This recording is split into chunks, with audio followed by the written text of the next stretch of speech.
Life isn't about finding all the answers, but about learning to live with the questions that guide us toward our purpose. This book is a reflection on the deeper aspects that shape our happiness and the meaning of our lives. Here you'll find topics like the impact of money on our true happiness, the importance of building authentic relationships, the power of our beliefs, and the need to learn how to forgive. Through these pages, we'll explore how to connect with our essence and live more fully. It's not about reaching a perfect goal, but about walking with intention and pausing to reflect on what truly matters. Throughout these chapters, I invite you to discover that true fulfillment is in the present and in our daily choices, and how we connect with others. The Lie of Happiness, author, unknown. There are moments in life when we stop and ask ourselves, what is the true purpose of all this? Sometimes routine envelops us, and days pass without us realizing what we're truly seeking. It's easy to lose sight of what matters when we're immersed in the world's noise, in expectations, in goals that always seem to be one step further away. However, in those moments of pause, when silence reaches us, a deep need arises, the need to find meaning. This book is born from that restlessness, from that search that we all in some way share. It's a journey inward, a path through questions that, though they may seem simple, touch the deepest fibers of our existence. What does it mean to be happy? How do we connect with others authentically? What gives our life meaning? These are questions that accompany us throughout the years, and though we may never find definitive answers, it's in the search itself that we find part of that truth we long for. I remember a day when, sitting in front of the sea, I realized something fundamental. Life doesn't demand us to have all the answers. It just asks us to be present, to feel the wind, to hear the whisper of the waves, to look into the eyes of those we love, and truly be there. I asked myself, how many times have I been somewhere without truly being there? We live so fast, so focused on what's next, that we forget what's already in front of us. This book is an invitation to stop, to reflect on what truly matters, to look inward and at others not from a place of hurry, but from stillness, from the curiosity to know ourselves better, to discover what really moves us, what fills us with peace, what gives us purpose. Because although it may seem that happiness is somewhere far away, we often find it in the small moments, in deep connections, in the daily decisions we make with intention. Have you ever stopped to ask yourself if you're living the life you truly desire?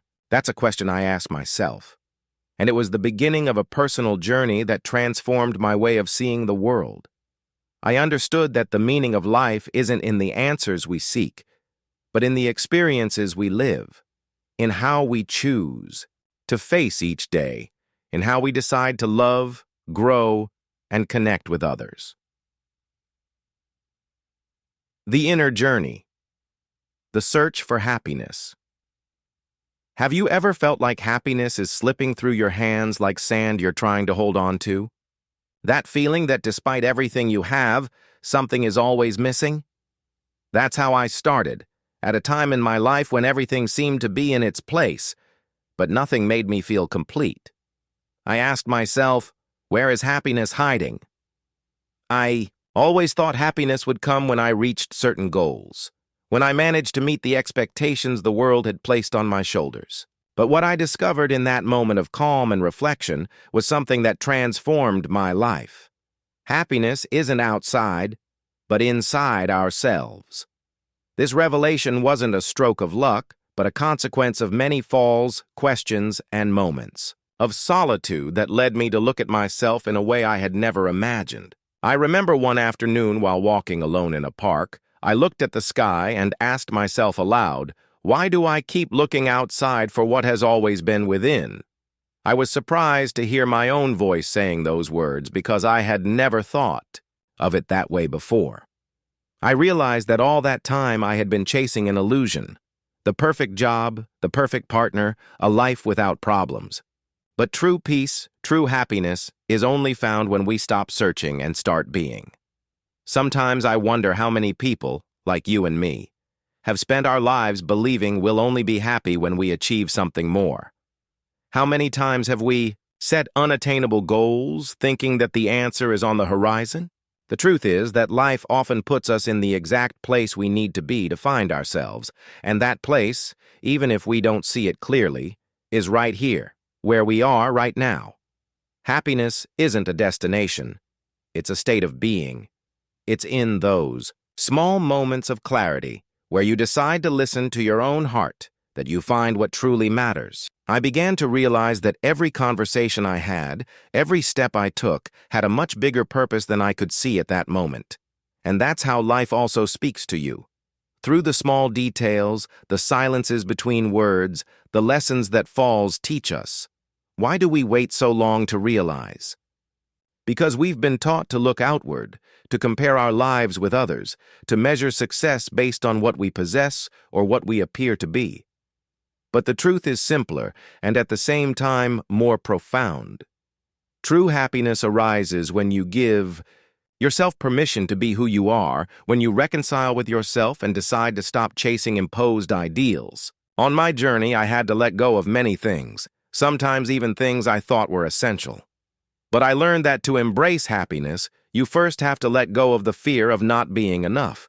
And that is the inner journey, a continuous process of acceptance, of listening to what your soul is asking you, of reconciling with your shadows, and above all, of finding peace in the here and now.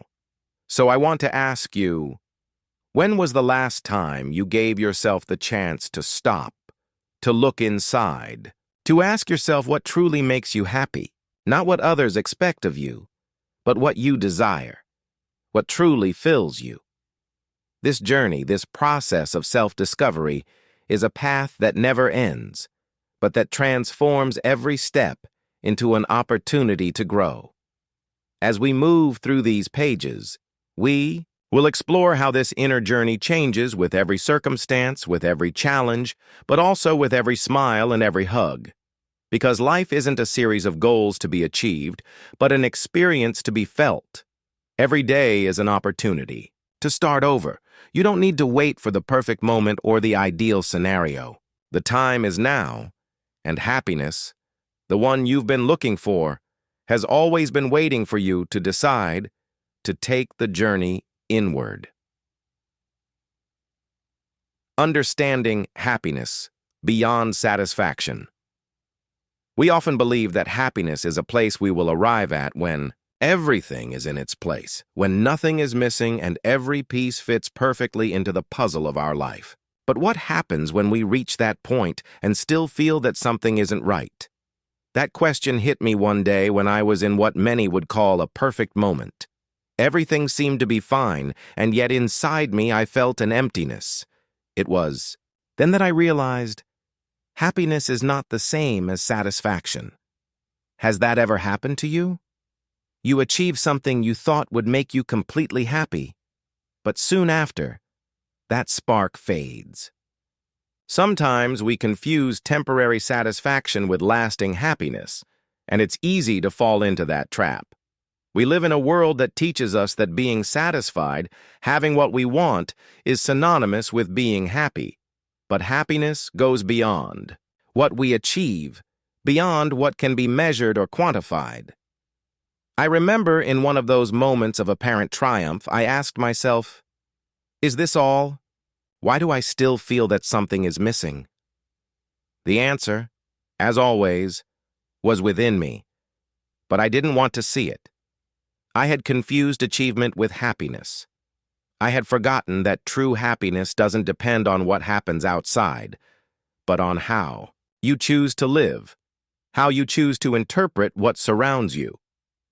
Satisfaction is temporary, but happiness is a state of consciousness. Understanding this difference is key to not falling into the endless cycle of looking outside for what can only be found inside.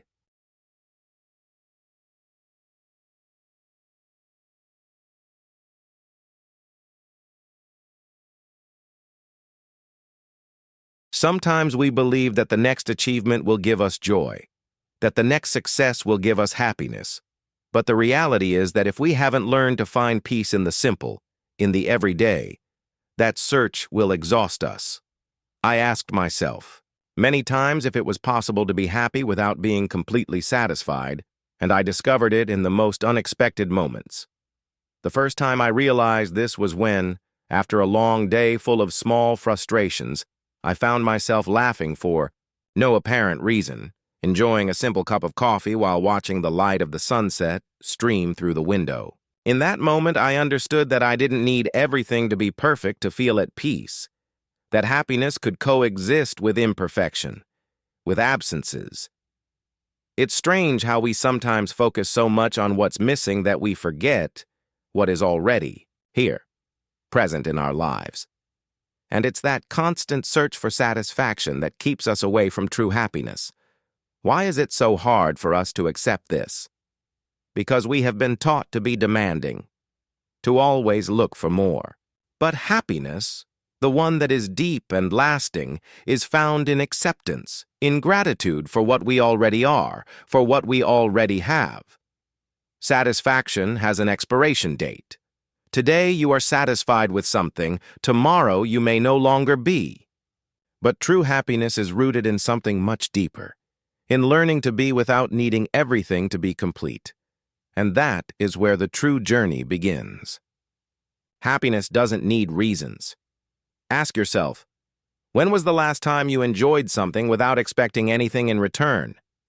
I'm not talking about big moments of success, but about those small moments of calm, of connection, of simplicity. Because happiness isn't a destination that is reached when everything is okay, but a decision you make every day despite many things not being so.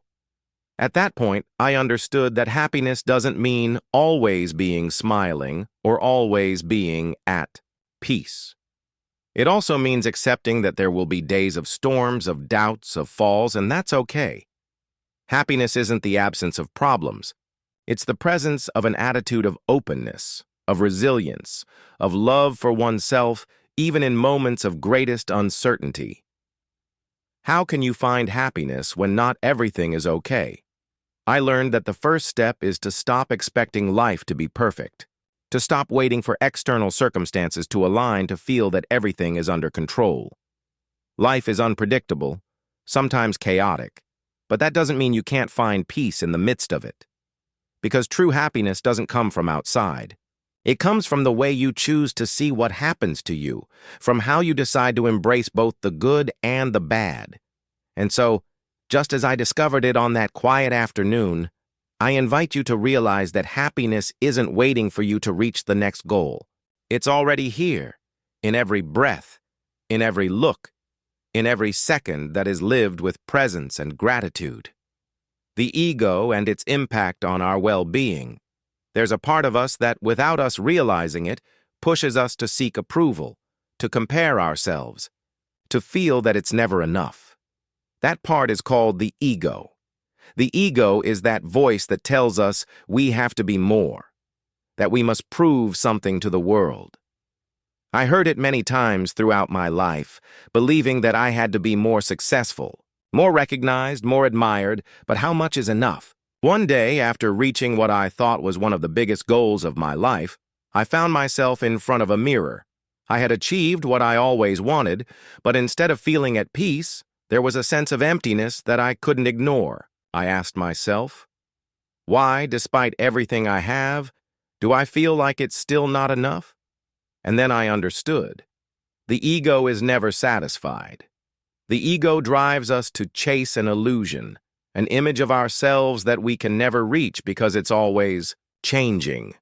And without realizing it, we move away from our true essence, from what really makes us happy. We believe that we will be more valuable if we achieve a certain success, if we gain recognition. But that only separates us from what we already are. And what we already are in our purest essence is enough. I realized that for a long time I had been fighting to fill an emptiness that the ego had created. That need for more, to compare myself with others, to seek external validation, was consuming me. But one day, while walking alone, I asked myself a question that changed everything. What if I'm already enough just as I am?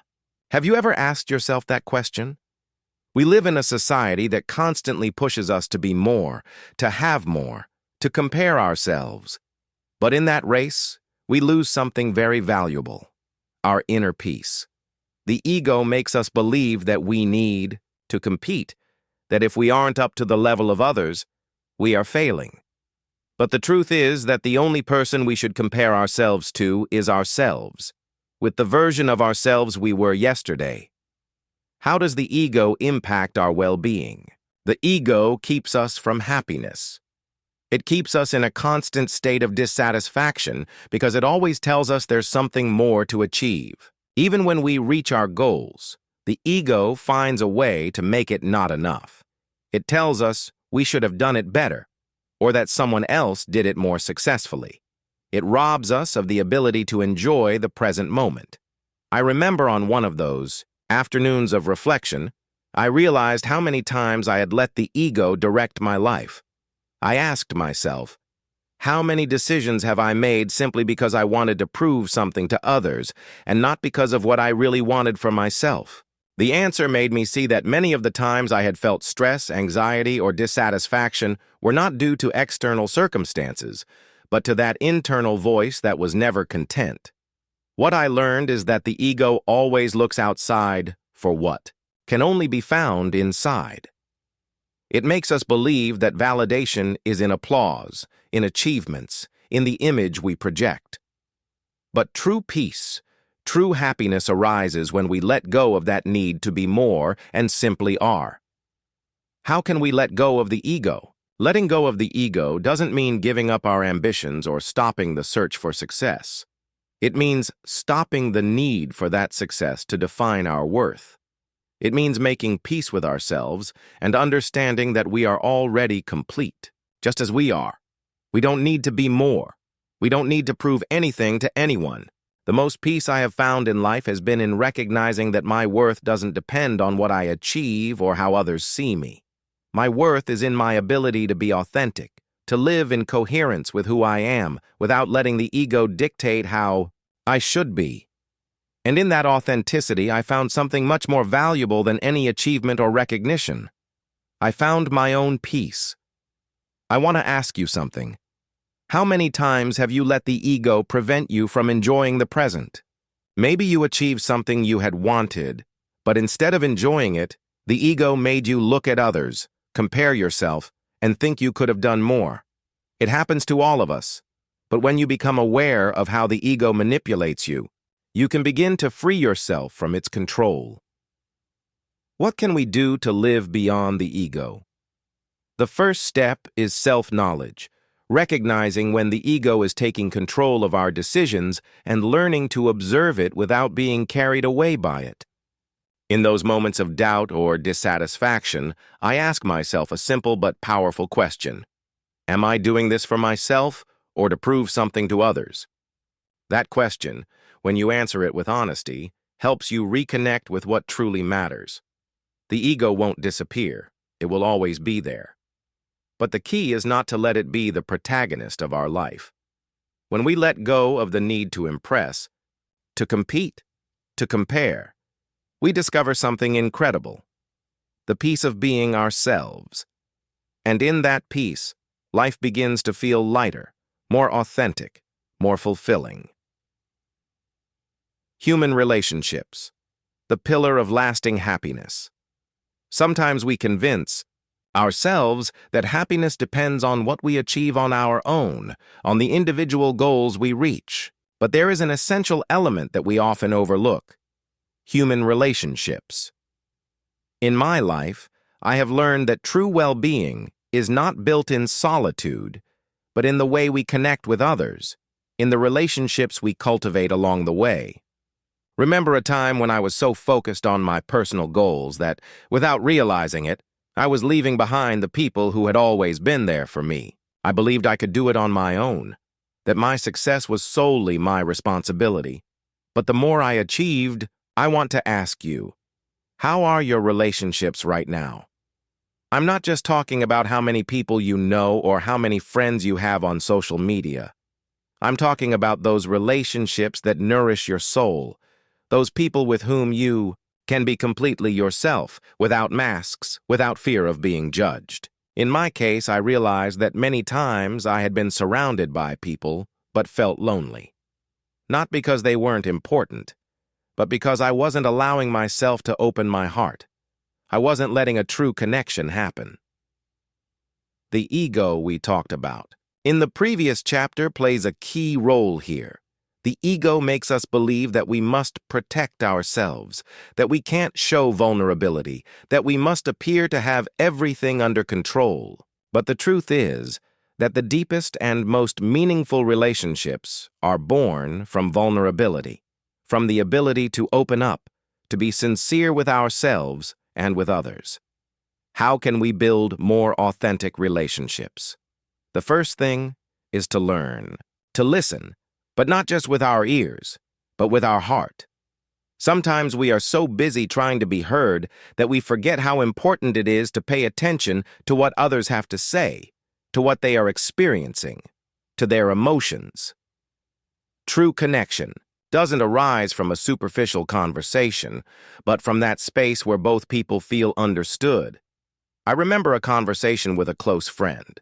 He had been going through a difficult time, but I, immersed in my own problems, hadn't realized it. One day, in a seemingly casual conversation, I dared to ask, "How are you, really?" That simple question, asked from the heart, opened a space for him to share what he was truly feeling.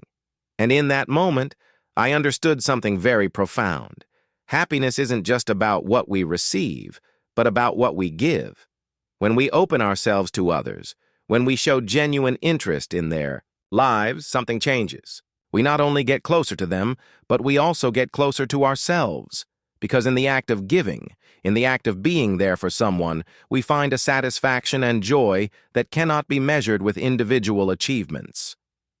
How many times have we put aside the people who matter because we are so focused on ourselves? It happens to all of us. We get caught up in our routines, in our goals, and we forget that what really gives meaning to life are those small connections, those shared moments. Happiness, true happiness, is found in the ability to love and be loved, in the generosity of sharing our time and our presence with those around us. What can we do to strengthen our relationships? The first is to stop taking those close to us for granted. Thank them for their support, for their words, for their company. Many times we don't realize how valuable our relationships are until we lose them, and we don't have to wait for that to happen to value what we already have. The next step is to be vulnerable, not to fear showing our weaknesses, our doubts, our fears, because it is in that openness that the space for a deeper connection is created. And finally, be consistent. Relationships are nurtured with time, with daily care, with small gestures that show we care. The role of social media in mental health. We live in a world where everything seems to be just a click away. Social media has given us the ability to connect with people from all over the world, to share our lives in real time, to feel seen. But at the same time, it has also created a paradox. How is it possible to feel so alone in a world where we are more connected than ever? I remember the first time I felt the weight of that disconnection. I was sitting in front of my phone screen, watching the lives of others unfold through photos and videos, perfect smiles, happy moments, dream trips, and I, in my own reality, felt an emptiness I couldn't explain. I asked myself, why does everyone seem to be living a perfect life while I feel lost? Social media offers us a window into the lives of others, but what we sometimes forget is that that window only shows what we want to see. We constantly compare ourselves to these edited versions of reality, and in that comparison, our mental health can begin to deteriorate. I have lived it, I have felt it, and I'm sure many of us have also experienced it. How many times have you felt inadequate after spending time on social media? It's as if, without realizing it, We begin to measure our worth based on likes, comments, and interactions. But the reality is that those metrics don't define who we are or how much we are worth. They are just numbers on a screen, and yet it's easy to fall into the trap of believing that if we're not up to what others are showing, we are failing. How does social media affect our mental health? Social media has the power to amplify our insecurities. It makes us believe that the lives of others are more exciting, more successful, happier than ours. And in that game of comparisons, we can start to feel less than, to doubt our own abilities, to want to be something or someone we are not. I have seen how that pressure can manifest in subtle but powerful ways. I have felt the anxiety of posting something and waiting for external validation. And when that validation doesn't come, the silence can feel like rejection. But what I have learned is that this constant search for approval in the digital world doesn't fill us but empties us. It distances us from our essence, from who we truly are, away from the screen. I remember a conversation I had with myself in one of those moments of introspection. What am I really looking for by sharing my life on social media? Why do I need others to validate my existence? That question led me to a point of deep reflection, and I realized that sometimes we use social media as a way to escape our own reality. We distract ourselves with the lives of others to avoid facing our own emotions, our own fears. What can we do to protect our mental health in this digital world? The first thing is to be aware that what we see on social media is not the whole story. No one posts their moments of doubt, their falls, their moments of sadness. We all show what we want others to see. And it's easy to forget that behind those perfect images, we are all dealing with our own battles. In my case, I started to set boundaries. I decided to disconnect from social media for periods, to create spaces in my life where I didn't need to be constantly connected to a screen. I learned to enjoy moments without feeling the need to document them or share them with the world. And little by little, I began to recover my inner peace. I want to ask you, how much time do you dedicate to social media? And how much time do you dedicate to yourself? It's easy to get lost in that virtual world, but the most important thing is not to forget about real life, about authentic connections, about the people who are physically present in our lives. Because at the end of the day, what truly matters isn't how many followers you have, but how many people are by your side when you need them most. How can we find balance in this digital world? It's not about demonizing social media. It has its place and can be a powerful tool for connecting and sharing, but it is essential to use it with awareness. Ask yourself why you are sharing something, why you are seeking the approval of others. And above all, remember that your worth is not measured by the number of likes you receive, but by the quality of the relationships and experiences you build away from the screen. Social media doesn't have to be an enemy of our mental health, but for that to be true, we need to learn to use it in a balanced way.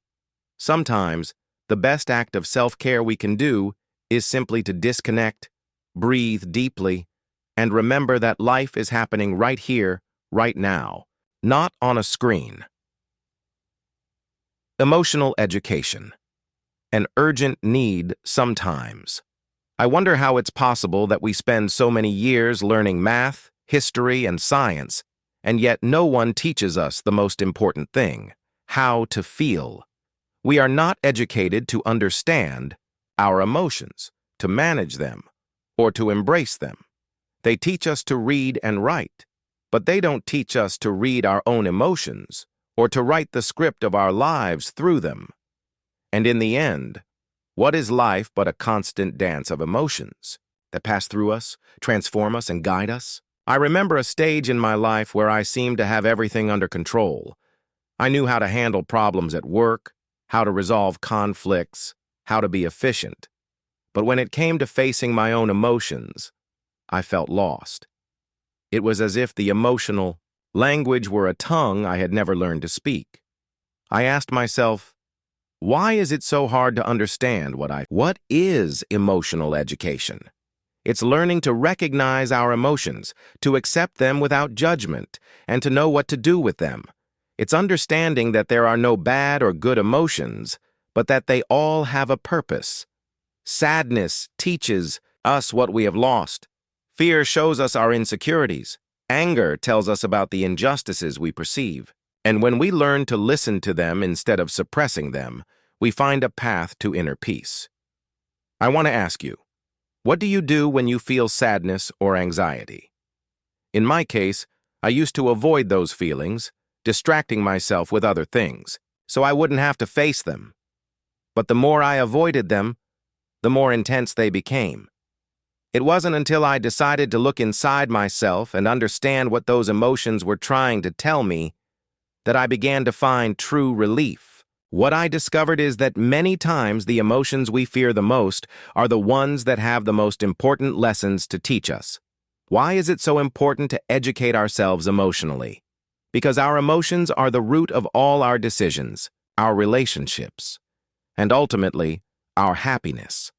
If we don't learn to manage them, they become a burden we carry throughout our lives, affecting everything we do. We become their hostages. But when we understand them, when we learn to manage them, we are freed. In a world that asks us to be strong, true strength is in allowing ourselves to feel, because only when we allow ourselves to be vulnerable, when we embrace all parts of ourselves, can we experience true fulfillment. It's not about not feeling pain or sadness, but about learning to navigate through those feelings with compassion and understanding toward ourselves. I remember a conversation I had with a close friend. He was going through a difficult time and said to me, "I don't know how to deal with everything I'm feeling. I feel like it's drowning me." I replied that emotions are like waves. Sometimes they are gentle, sometimes they are violent, but they all pass. And the key is not to resist them, but to learn to flow with them. When we stop fighting against what we feel and accept it, we find a peace that doesn't come from avoiding pain, but from integrating it. I want to ask you now, what emotions have you been avoiding? Those emotions that you may have been suppressing or ignoring are the ones that need your attention the most. Not so you can solve them immediately, but so you can listen to them, so you can understand them. Because only when we understand our emotions can we begin to heal. How can we start to educate ourselves emotionally?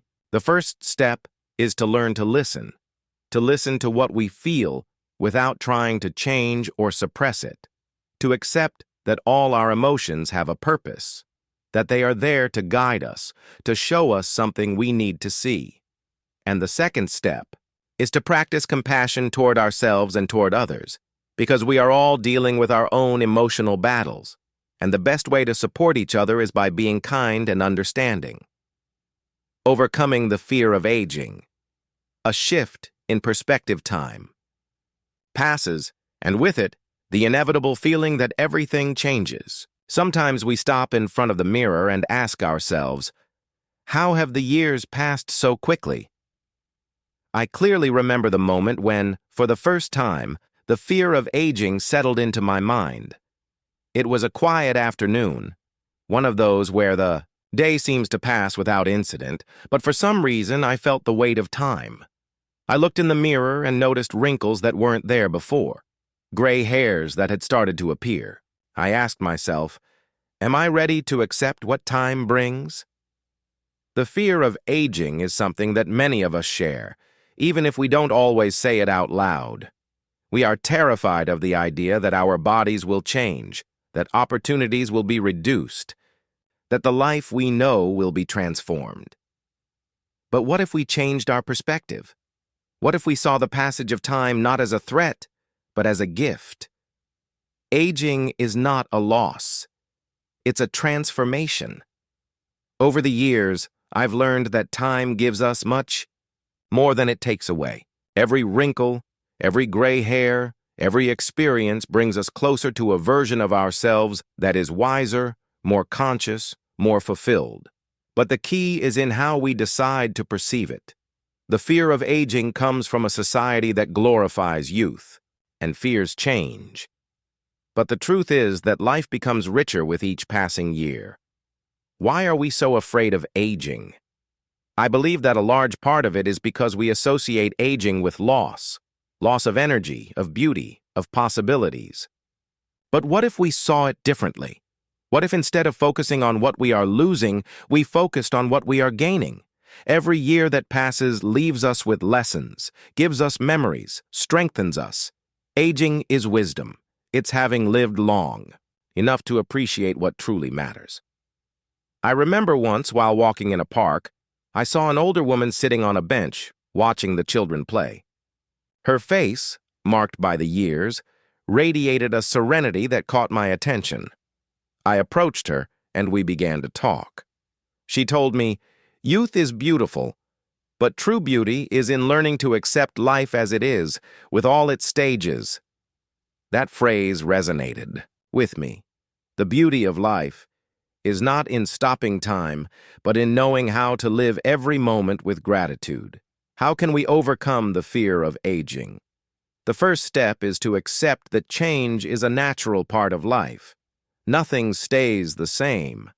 And that's okay. Sometimes we cling to a version of ourselves that no longer exists, and in that attachment we miss out on what the present has to offer us. The fear of aging arises when we resist change, when we want to cling to what we once were instead of embracing what we are becoming. Ask yourself, what am I really afraid of? Is it the fear of aging, or is it the fear of not living fully? Because many times what we fear isn't the passage of time, but the feeling that we haven't made the most of the time we've had. But it's never too late to start living more consciously, more fully, more authentically. Aging can be a process of liberation. As the years pass, we learn to let go of external expectations, to stop worrying so much about what others think. We become more authentic, more connected with what truly matters. It's as if with each passing year, we get closer to our essence, to that part of us that has always been there but that we sometimes forget in the noise of youth. I want to ask you, how do you feel about the passage of time? It's a question I've asked myself many times, and the answer wasn't always easy.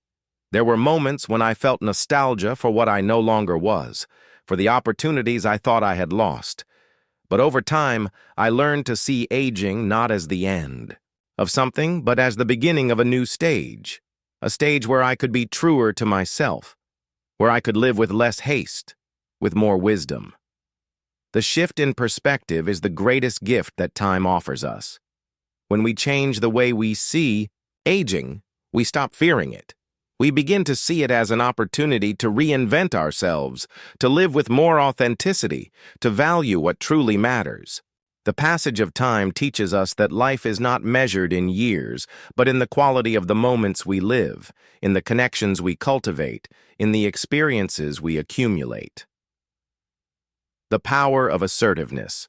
How to set boundaries with empathy throughout my life. One of the most difficult lessons I had to learn was how to say no without feeling guilty. I realized that many times in my eagerness to please others, I forgot about myself. I would say yes to things I didn't want to do for fear of hurting someone, for fear of disappointing, or simply because I thought that setting boundaries meant pushing away the people I cared about. Has that ever happened to you? I remember one particular day, an afternoon when I was completely exhausted. I didn't want any more commitments, no more responsibilities. I just wanted a moment for myself. But as so many times before, someone asked me for help, and although my body and mind were screaming no, my mouth said yes. At the end of the day, I felt resentful, tired, and emotionally drained. I asked myself, why is it so hard to say no when that's what I truly feel? Assertiveness is not selfishness, it is self-care.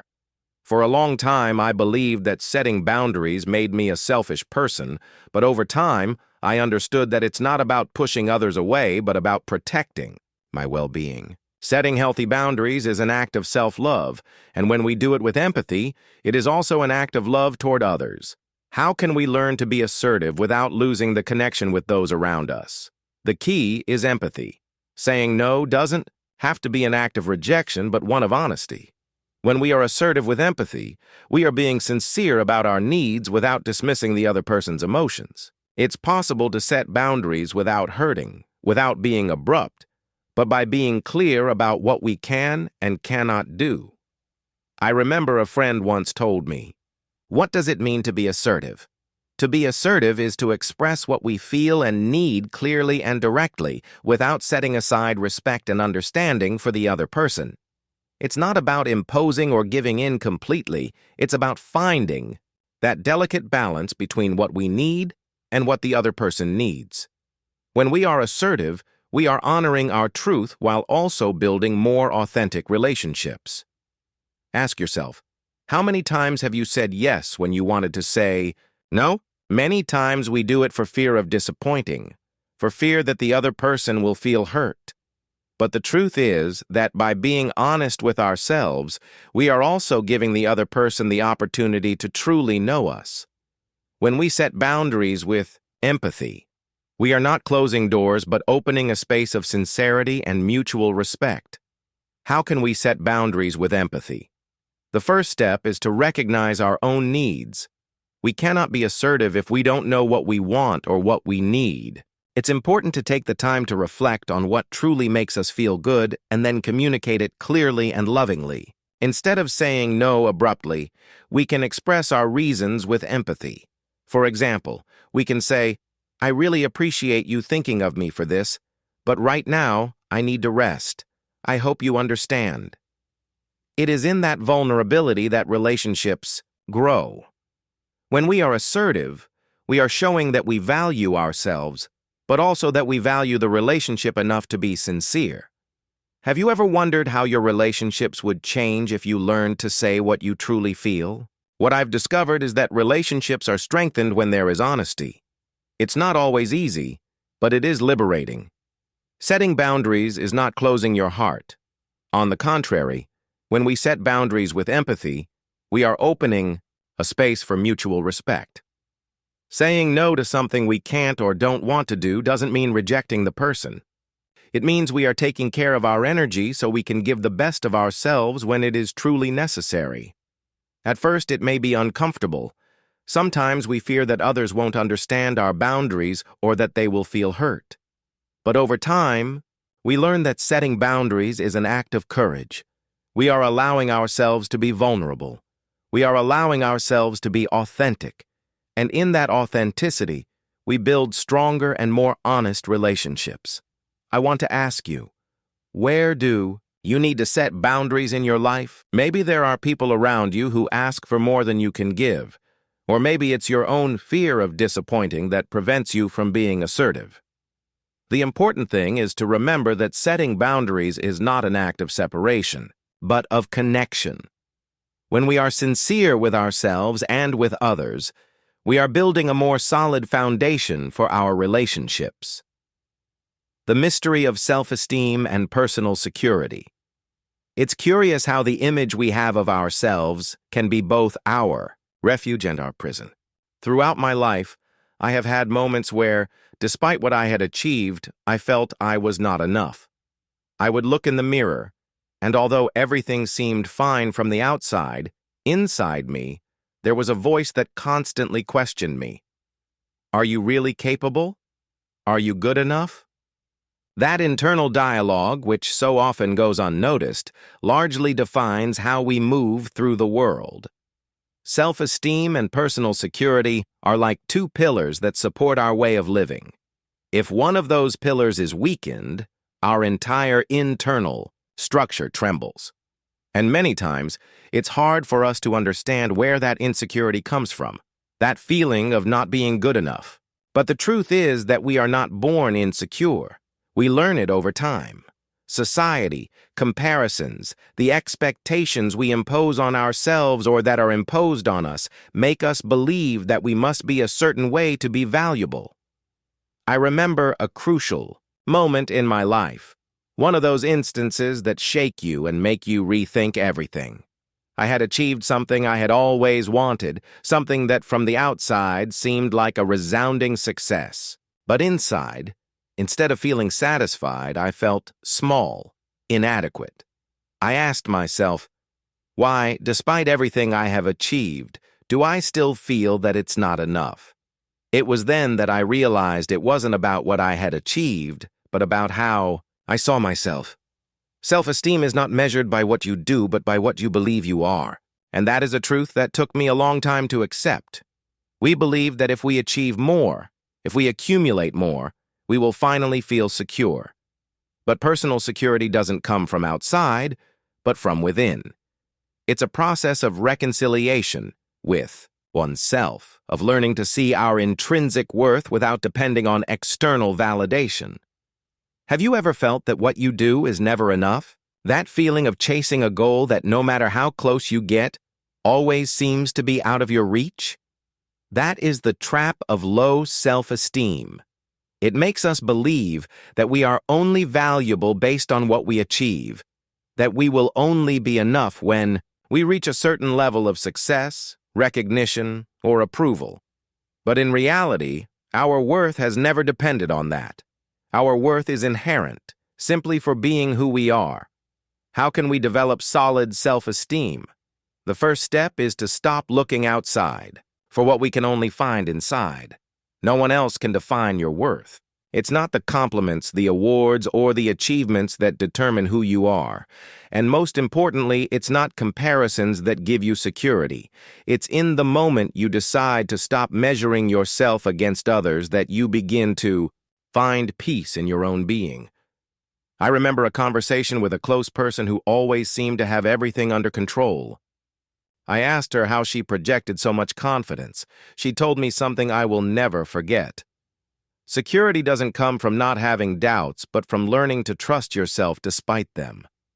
That phrase changed my perspective. I realized that personal security isn't the absence of fear or insecurities, but the ability to keep going despite them, trusting in your own path, in your own ability to face challenges. I want to ask you, how much of your self-esteem is based on what you think others see in you? Often, without realizing it, we build our personal image based on how we believe others perceive us. We become reflections of other people's expectations instead of being true to who we really are. But true security, the kind that doesn't waver with the passage of time or with the opinions of others, arises when we begin to look at ourselves with eyes of compassion, when we accept our imperfections as part of our humanity. Self-esteem isn't believing you are better than others, but understanding that you don't need to be better to be valuable. Over the years, I've learned that true confidence doesn't lie in comparing yourself or trying to stand out, but in being true to yourself, in walking your own path with the certainty that whoever you are in this moment, you are already enough. In this journey toward a more solid self-esteem, it's essential to remember that personal security is not a final goal. It's a continuous process. There will be days when you feel strong and others when doubts reappear, but that's okay. The important thing is that at every step of the way, you continue to choose yourself. You continue to trust that your worth doesn't depend on what the world says, but on what you believe about yourself. Uncomfortable conversations. The key to solid relationships. Sometimes we find ourselves in situations where we'd prefer to remain silent, where the words we need to say get stuck in our throat for fear of what might happen if we let them out. I've been there. In that uncomfortable space where the weight of the unsaid becomes unbearable, where you know there's something that should be expressed but you don't dare for fear of the consequences. Has that ever happened to you? I remember a moment in my life where I had to face one of those uncomfortable conversations. I had been avoiding the topic for weeks, maybe months. I knew that by speaking, I ran the risk of hurting the other person, of creating a distance I didn't know if I could repair. But I also knew that by not speaking, I was betraying my own truth. And what was worse, I was allowing the relationship to deteriorate slowly from within. I asked myself, what is more painful, to speak and face the discomfort, or to remain silent and let everything fall apart? In that moment, I understood that uncomfortable conversations are not the problem. The problem is what happens when we avoid having them. In the end, the unsaid weighs more than any difficult word we might pronounce. Uncomfortable conversations are the bridge to more authentic relationships. In a society that often teaches us to avoid conflict, to not make others uncomfortable, we tend to suppress our deepest emotions and thoughts. But what I have learned is that if we want to build solid relationships, we must be willing to go through those uncomfortable moments, because it is in vulnerability, in the risk of being. Why are we so afraid of uncomfortable conversations? Because we're scared of what might happen. We fear being misunderstood. We fear that the other person won't understand us, or that the relationship will be damaged. But what we often don't see is that by not speaking, we are already damaging the relationship, only in a more silent and gradual way. Silence may seem like a safe option, but over time, it becomes a distance that is difficult to close. I remember that in that conversation, I had been avoiding for so long my heart was beating fast. I didn't know how the other person would react. I didn't even know if my words would be enough to explain what I felt. But I took a deep breath and said what I had to say. What happened next was surprising. Instead of creating a barrier, that conversation opened a door. The other person not only understood me, but also confessed that she had been feeling the same way, but hadn't dared to speak either. In that moment, I understood something. Uncomfortable conversations, when approached, with love and empathy, don't separate but unite. I want to ask you, what conversations have you been avoiding? Maybe there's something you need to tell someone close to you, something you've been holding back because you fear how they will react. But what would happen if you chose to speak from the heart, without blame, without reproaches, just with the intention of being honest? We often underestimate the capacity of others to understand us. We think that by speaking we will cause pain, but what we don't see is that by staying silent, we are causing a deeper pain, one that erodes trust and connection little by little. How can we have uncomfortable conversations with empathy? The first step is to recognize that the goal, not about winning an argument, but about understanding each other. When we speak from a place of empathy, our words don't seek to impose our truth but to share it. It's not about being right, but about opening a space where both people can express themselves with sincerity and respect. We can start by saying, I know this may be uncomfortable to talk about, but it's important to me, and I'd like us to discuss it openly. Words have power, but so does the tone with which we say them. When we approach a conversation with love and empathy, the other person feels it. And even if the conversation is difficult, there's something in that shared vulnerability that strengthens bonds. We may not always get the response we hope for, but at least we'll know that we were true to our own truth. What can happen if we don't have those uncomfortable conversations? Relationships we avoid nourishing with honesty tend to wither.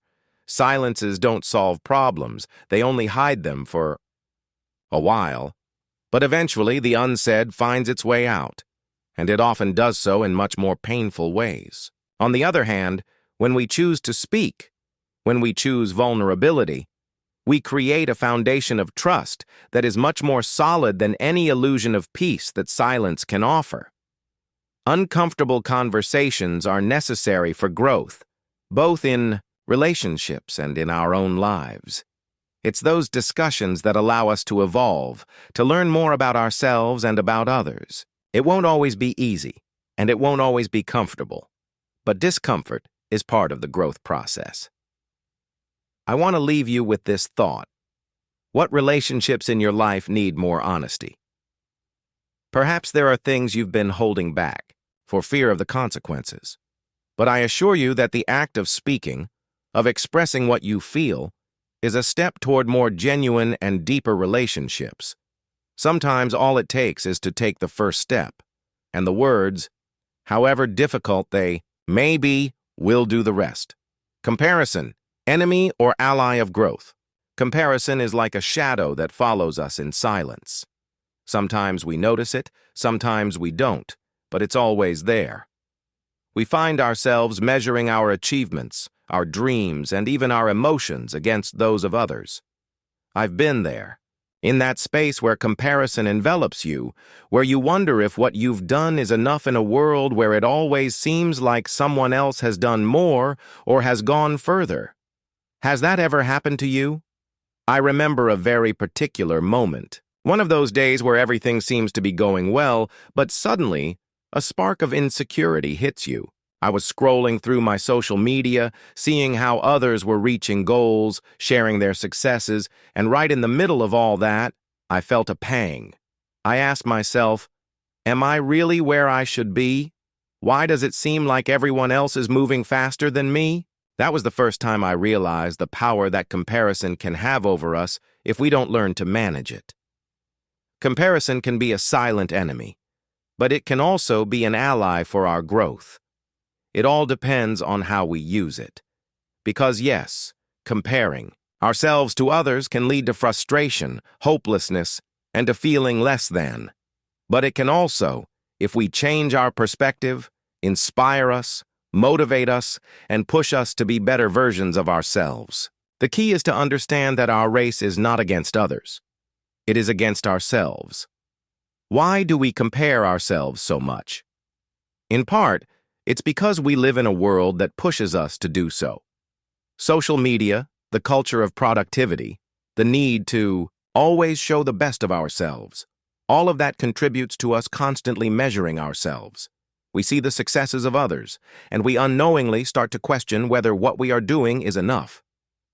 But what we forget is that we are only seeing one part of the story.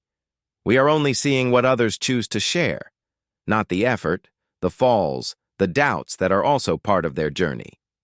I remember in one of those moments of comparison, I realized something important. I'm not seeing the whole picture. I'm only seeing a photo, a moment, but not the complete story. And then I asked myself, what would happen if instead of comparing myself to others, I only compared myself to myself? That question changed everything, because the truth is that the only valid comparison is the one we make with our own evolution. Am I a better version of myself today than I was yesterday? Am I moving toward my own dreams at my own pace? Comparison can be an ally if we use it to inspire ourselves, not to punish ourselves. Instead of looking at others with envy or frustration, we can choose to see their achievements as a reminder of what is also possible for us. If someone else has achieved a dream, that doesn't mean we are failing. On the contrary, it is proof that dreams can be achieved, that there is a path, even if that path is different for everyone. I want to ask you, how many times have you felt less than because you compared yourself to others? It's easy to fall into that trap. We look at what others have, what they have achieved, and suddenly what we have seems small, insignificant. But what we don't see is the effort, the sleepless nights, the moments of doubt that are also part of the success we admire. We are all in our own process, and each one has their own time. How can we use comparison in a positive way? The first step is to recognize when we are using it to harm ourselves and when to motivate ourselves. If a comparison is making you feel less than, it's time to stop and ask yourself, what can I learn from this?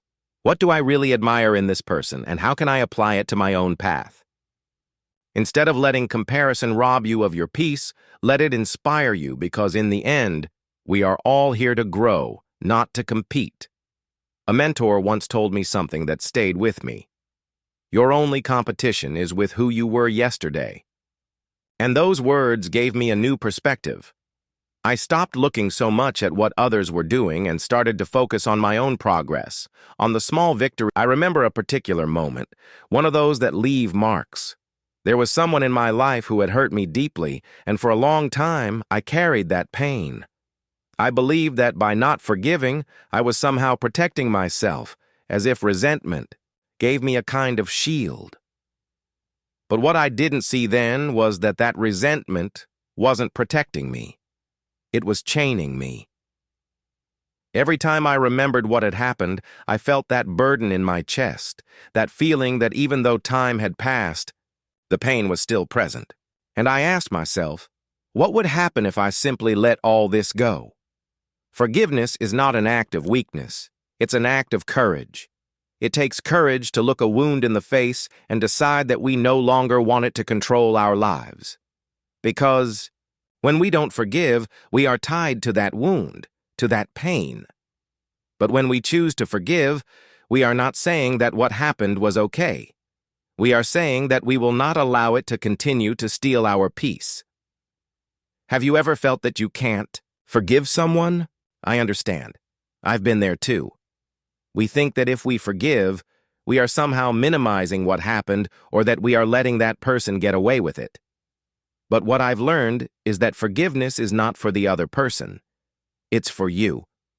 It's a way of freeing yourself from the burden of resentment, of allowing yourself to be happy again without the past continuing to haunt you. How do we find the courage to forgive? The first step is to understand that forgiveness is not an immediate process. It's not something that happens from one day to the next. Sometimes the heart needs time to heal, and that's okay. Don't rush. Give yourself the space you need to feel, to process. But at some point, ask yourself, what good is it doing me to hold on to this resentment? Because resentment is like a poison we drink, hoping the other person will suffer. But in the end, the only ones who suffer are us. I remember that after a long time, I decided that I no longer wanted to carry that weight. I decided it was time to forgive. Not because the other person necessarily deserved it, but because I deserved it. I deserved to free myself from that burden, from that pain. And the moment I did, I felt a peace I hadn't experienced in years. It wasn't easy, but it was necessary. I realized that forgiveness is an act of self-love, of saying, I no longer want this to keep hurting me. I want to ask you, what resentments are you carrying right now? Maybe there's something in your life, a wound, a betrayal, something you haven't been able to let go of, and it's okay to feel what you feel. But I want you to ask yourself, how would my life change if I decided to forgive? How would my heart feel if I released this weight? Because forgiveness is not just a choice, it's a door to a lighter, freer life. Forgiveness doesn't mean forgetting, it means healing. We often think that if we forgive, we are erasing what happened. But that's not the case. Forgiving is not forgetting. It's remembering without it hurting. It's looking back and seeing the lesson instead of the wound. It's recognizing that even though the pain was real, it no longer defines our life.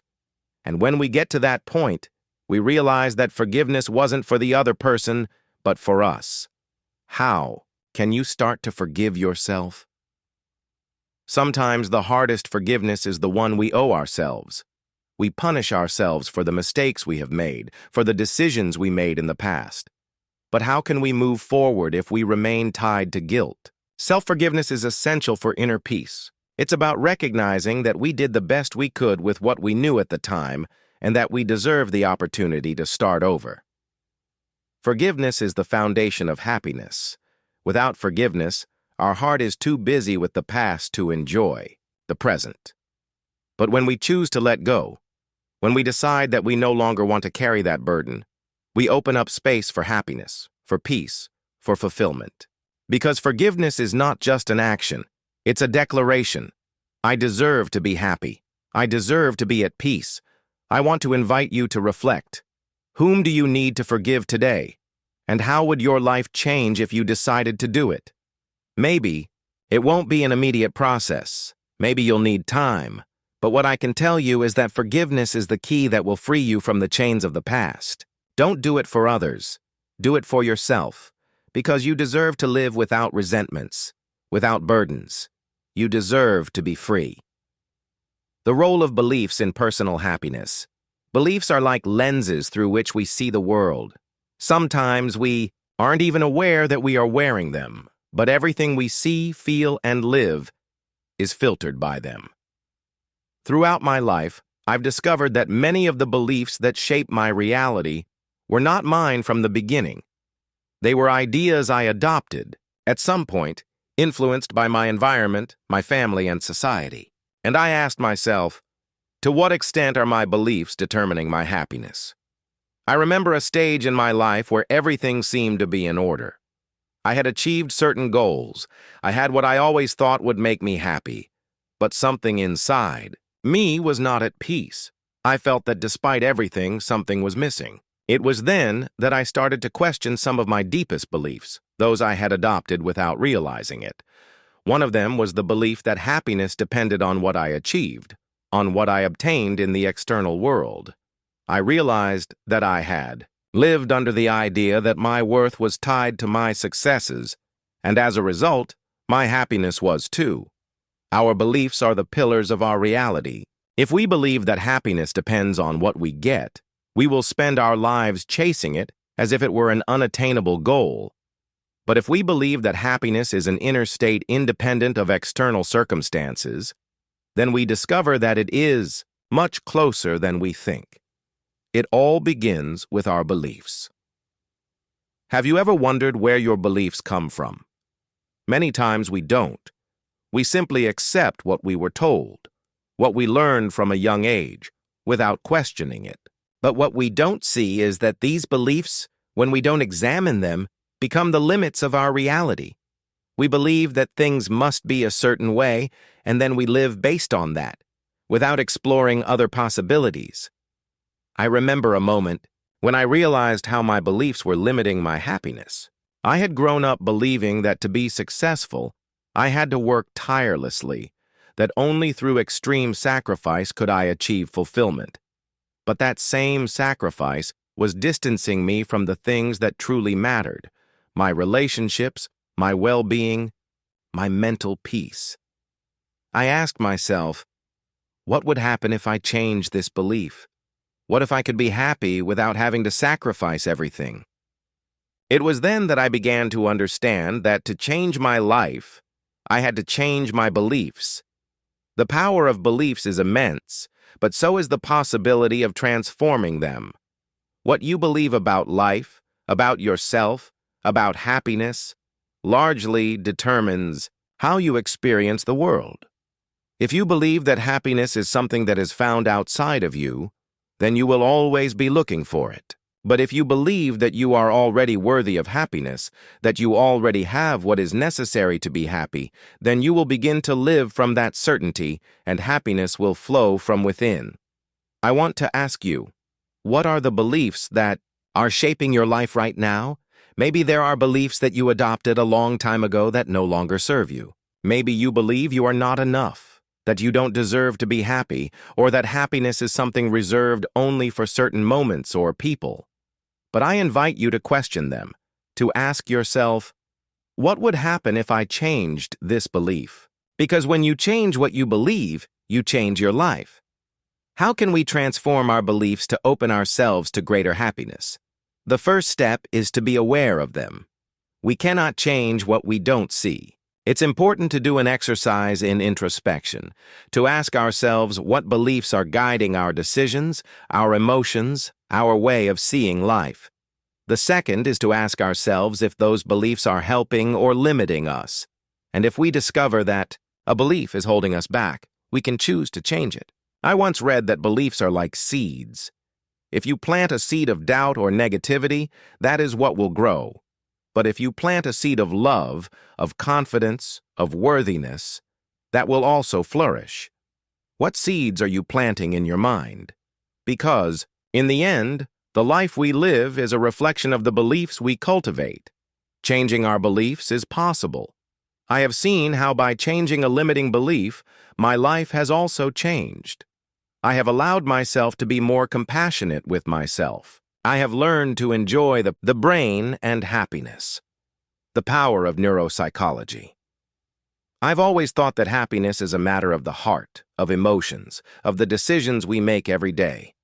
But what I never imagined is that in some way it is also deeply rooted in our brain. Over time, I realized that our mind, with its invisible circuits and connections, plays a fundamental role in how we experience life and how we feel happiness. Have you ever wondered how your brain shapes your perception of happiness? I remember the day I started reading about neuropsychology and how the brain is not just a passive organ, but has the ability to mold itself, to adapt, and even more importantly, to reprogram itself. I asked myself, what would happen if I could train my brain to be happier? It was a revelation, because until that moment, I had thought that happiness depended solely on external circumstances. But what I discovered completely changed my perspective. Our brain is like a garden where emotions flourish according to what we plant in it. For years, we live repeating patterns of thought and emotions that, without us knowing, create paths in our brain. These paths, known as neural circuits, are what lead us to feel what we feel, to react the way we react. If we constantly think about what we lack, about what we don't have, those paths get stronger. But the incredible thing is that if we start to focus on the positive, on what we already have, on what fills us with peace, we can create new paths, new routes to happiness. Did you know that your brain has the ability to change no matter what age you are? This is called neuroplasticity. It basically means that the brain is not fixed, that we are not condemned to always live in the same way. If you have ever felt trapped in negative thoughts, in emotions that seem impossible to change, what I would tell you is that your brain has the ability to learn to be happy, to create new ways of seeing and experiencing life. The power of neuropsychology lies in the fact that by understanding how our brain works, we can learn to be more conscious of our mental patterns. Many times, we react automatically without stopping to think why we feel a certain way. But when we understand that these reactions are the result of years of repeated thoughts, we can start to question them. We can ask ourselves, is this the only way I can see the world? Is this the only way I can respond to what happens to me? I remember a moment when I felt trapped in a cycle of negative thoughts. I felt that no matter what I did, I always found a reason to be worried, to feel inadequate. It was then that I discovered something powerful. Our brain becomes good at what it practices repeatedly. If we spend our days focused on what we lack, on what we haven't achieved, our brain will continue to reproduce those thoughts again and again. But if we start to practice gratitude, calm, and compassion, our brain also learns to create those moods more frequently. What would happen if instead of focusing on what you lack, you started to train your brain to focus on what you already have? Neuropsychology teaches us that we are not trapped in a single way of being.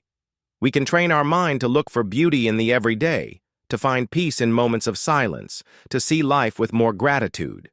And when we do that, the neural circuits that lead us to feel happiness are strengthened, as if we were creating a new path in the garden of our mind. The brain is a powerful tool, but we are the gardeners. We cannot control all external circumstances, but we can control the way we interpret them. We can learn to stop in the middle of a storm of thoughts and choose which path we want to follow. Every time we choose a thought of love instead of one of fear, we are reprogramming our brain to live a more fulfilling life. I want to ask you, what thoughts are you cultivating in your mind today? Maybe you've gotten used to thinking about what's missing, about what could go wrong, about daily worries. But I want to invite you to stop for a moment today and choose a different thought. Choose a thought of gratitude, one of peace, one of love. Because even though it may seem small, every time you do it, you are training your brain to create more of those moments. You are creating new circuits for happiness.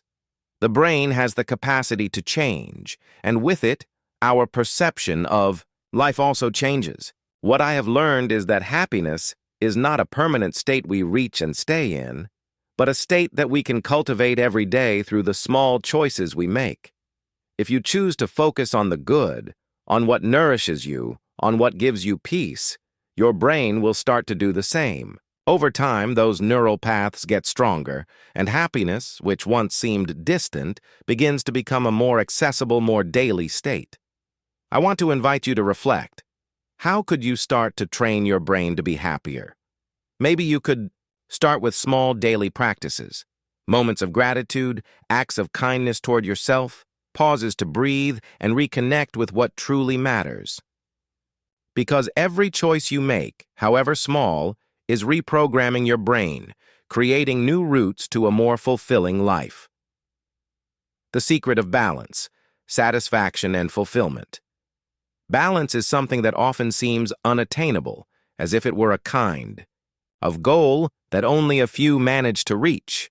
For a long time, I believed that, to feel fulfilled, I had to have everything under control, that I had to achieve satisfaction in all areas of my life to finally experience that peace I longed for. But what I didn't know is that balance is not something you achieve once and for all, but that it is a constant flow between what we need and what life offers us. Have you ever felt like you were on that endless search to achieve a perfect balance? I remember a moment when I thought I had it all figured out. I had managed to meet some of the goals I had set for myself, and from the outside, everything seemed to be in its place. But inside, I felt an unease, a feeling that something was not complete. I asked myself, how is it possible that despite having what I want, I still don't feel fulfilled? It was then that I understood that satisfaction and fulfillment are two different concepts, and that to live in balance, we need to learn to navigate between both. Satisfaction is the result of achieving something, while fulfillment is a state of being. Many times we seek satisfaction in success, in meeting goals, in obtaining what we have desired for a long time. And although it's beautiful to feel that joy when we achieve something, it is also fleeting. What satisfies us today might not be enough tomorrow. That's why fulfillment doesn't depend on what we achieve, but on the way we live, on how we connect with the present, on how we choose to feel complete, even in the midst of imperfection. Have you ever asked yourself what it means for you to be in balance? For me, for a long time, balance meant having everything under control. That if I managed to organize all the pieces of my life, I could finally feel at peace. But over time, I learned that true balance does not consist in controlling every aspect of our existence, but in learning to flow with change, to adapt to what life presents us without losing our inner peace. I remember a particular day when everything seemed to be going wrong. My plans fell apart, the results I expected didn't come, and I felt that all the effort had been in vain. I was frustrated and asked myself, how can I find balance in the midst of chaos? It was then that I understood something fundamental. Balance is not the absence of difficulties, but the ability to remain calm even when things don't go as we expect. Balance is built between satisfaction and fulfillment. Sometimes we are so focused on achieving external goals that we forget to nurture our inner life. We seek satisfaction in achievements, in experiences, in what we can measure and achieve. But what happens when we reach those goals and still feel that something is missing?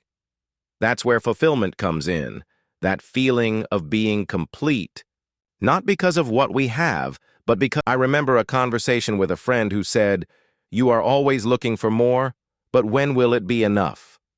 Those words hit me deeply because I realized that in my constant search to achieve more, I was missing the opportunity to enjoy what I already had. It was in that moment that I understood that balance isn't about giving up on goals, but about learning to value the journey as much as the destination. I want to invite you to reflect. What do you need to let go of to find more balance in your life? Maybe it's the need for perfection. Maybe it's the fear of not being enough. Whatever it is, I want you to know that balance isn't something that is achieved rigidly, but is lived flexibly. It is about being present in the now. It is about knowing that even if we don't have everything, we are already enough. We are already whole. Fulfillment and satisfaction can coexist if we learn to listen to ourselves. Balance doesn't mean there will be no challenges or that we will always have everything under control. It means that despite the ups and downs, we can find a place of calm within ourselves, a place where the satisfaction for what we have achieved and the fulfillment of being who we are intertwine. And when we achieve that, when we learn to live in that space of harmony, we discover that the true secret of balance is to accept life as it is while we continue to move toward what we want to be. The impact of money on true happiness. Money, that topic that affects us all, that we all seek in some way, but at the same time seems to be an enigma when we talk about happiness. For a long time, I believed that money would be the key that would open the doors to a more fulfilling, more complete life. I told myself that when I had enough, when I reached a certain economic level, then I could rest. I could feel truly at peace. But can money really buy us true happiness? I clearly remember a moment when I thought I had it all. I had reached a level of economic stability that years ago I could only dream of. But something inside me still felt like something was missing. I asked myself, how is it possible that with everything I have, I still feel incomplete? It was then that I began to understand that the relationship between money and happiness is much more complex than it seems. Money is a tool, not an end in itself. We have been taught to chase it, to seek it, as if it were the final destination. But in reality, money is just a means.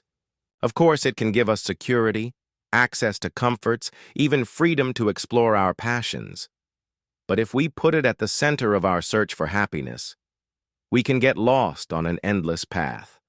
Because money can buy us things, but it cannot buy us that inner peace that we long for. Have you ever asked yourself if money is really bringing you closer to happiness, or is it just distracting you from what truly matters? Sometimes we find ourselves trapped in an endless race to earn more, to achieve a standard of living that we believe will bring us satisfaction. But what we don't see is that in this race, we can lose ourselves. We focus so much on what we don't have that we forget what we already have. And the most valuable things in life cannot be bought.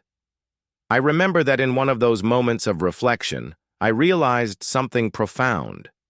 Money can give us temporary happiness, but it cannot give us lasting happiness. We get excited about buying something new, about giving ourselves a luxury, but that emotion fades over time.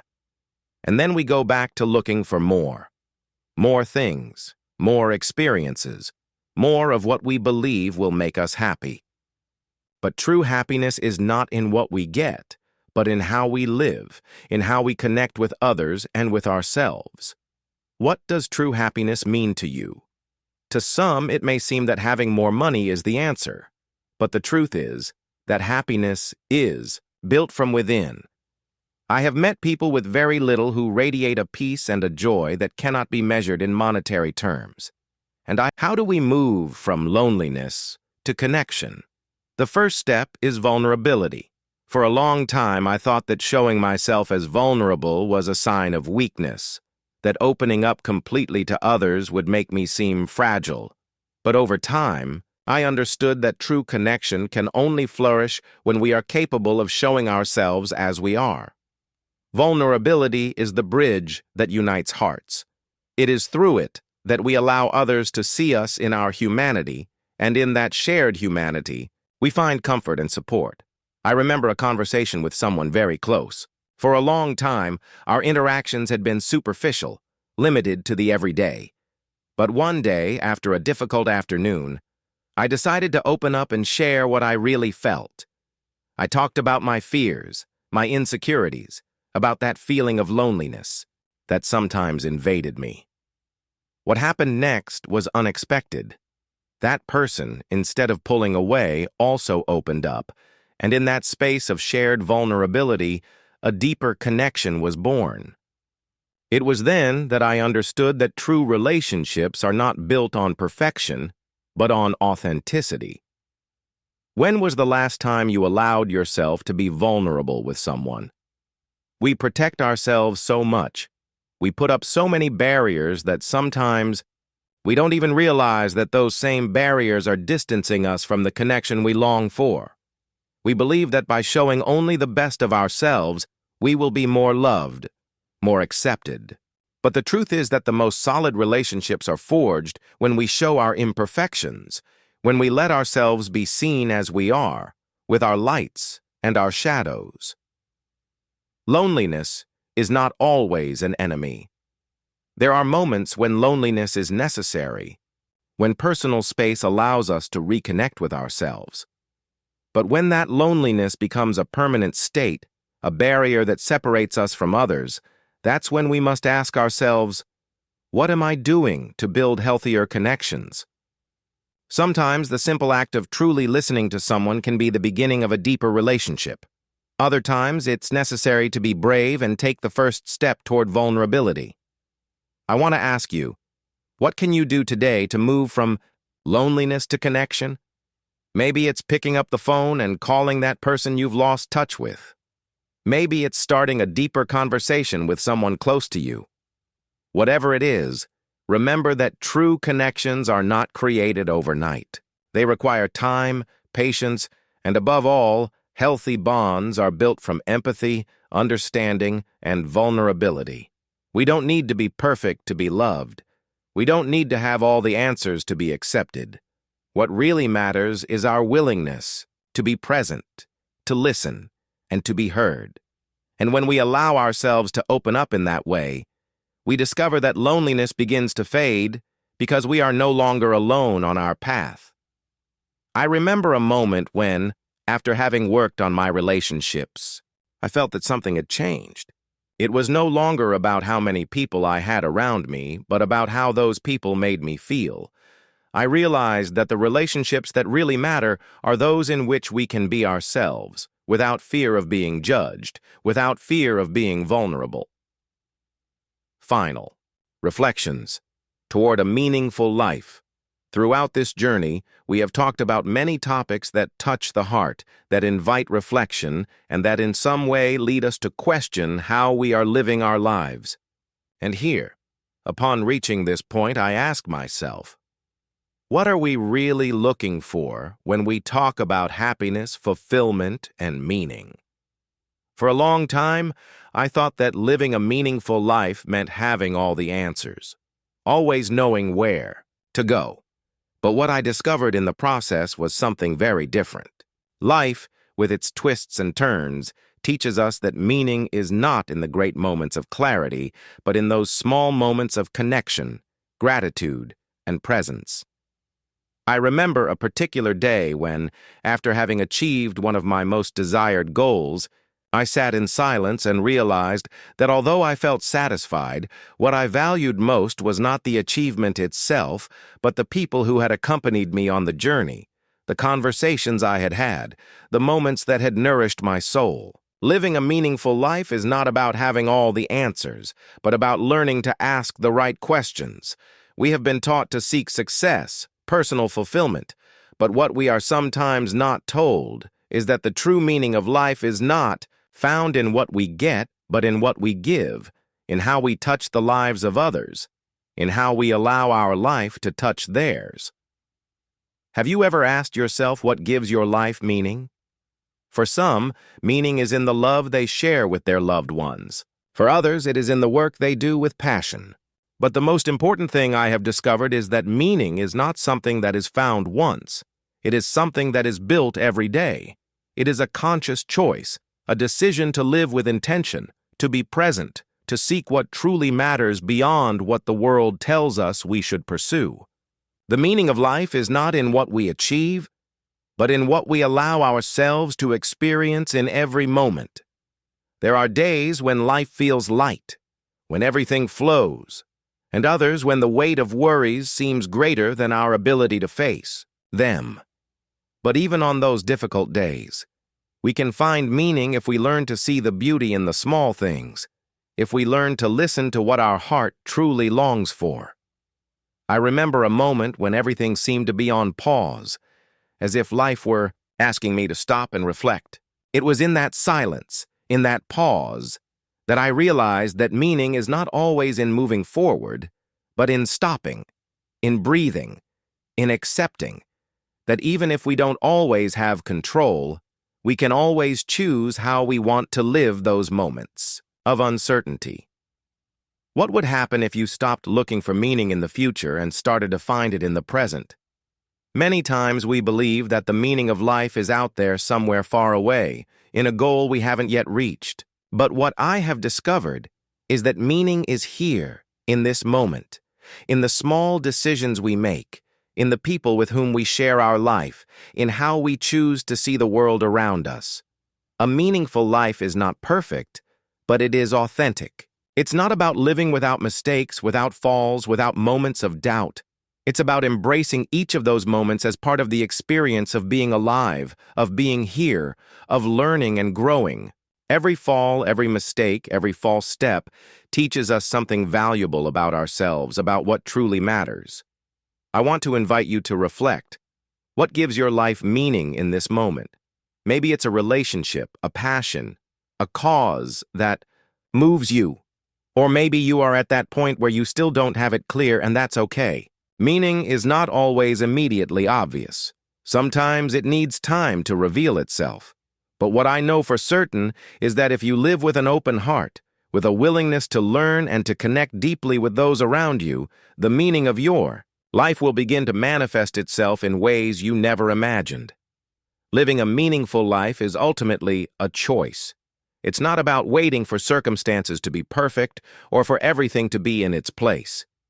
It's about choosing every day to live with purpose, to give the best of yourself, to love without reservations, to be present in every moment.